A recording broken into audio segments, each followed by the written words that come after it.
Isa nga si Matet de Leon, ang anak ni Nora Honor, sa nagdadalamhati ngayon matapos mabalita ang pagpanaw ng kanyang ina at matapos ang naging announcement ng kanyang kuya Ian.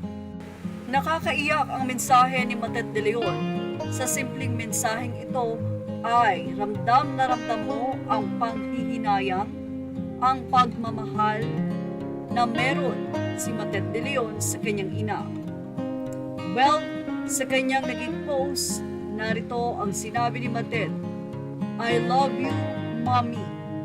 Matatandaan na nagkaroon ng issue si Nora Honor, ang ina nito, at si Matet de Leon dahil sa negosyo, kung saan ay nagkasagutan nga ang dalawa. Nagkaroon kasi ng negosyo na tila the same ng negosyo din nitong si Matet, itong si Nora Honor, na ipinost sa social media. Nasaktan si Matet dahil tila ang negosyo na kanyang pinagkakitaan ay ginaya pa ng kanyang ina. Anyway, tumagal man ang nasabi nga pong panahon ng kanilang pagkakatampuhan, ngayon naman ay ipinakita ni Matet de Leon ang ganyang pagmamahal sa kanyang ina. Sigurado naman na naging maayos ang dalawa at naging mabuting anak naman talaga si Matet kay Nora. Well, marami mang pinagdaanan si Nora Honor, especially sa kanyang mga anak, ay minahal pa rin siya ng mga ito dahil utang nila talaga ang lahat-lahat sa kanilang ina na nagtiyaga, nag-alaga at nag-aruga sa kanila na si Nora Honor.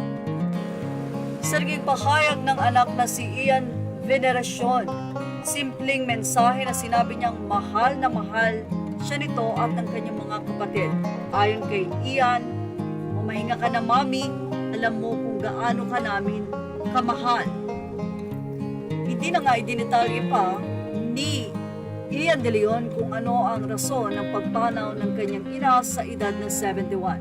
Pero hindi naman lingid sa kaalaman ng marami na may sakit si Nora Honor. At syempre, nalulungkot din ang mga fans ni Nora na sobrang nga pong mahal na mali ito at nakasubaybay sa lahat ng proyekto na mayroon ang superstar. At yan ang ating showbiz snap update.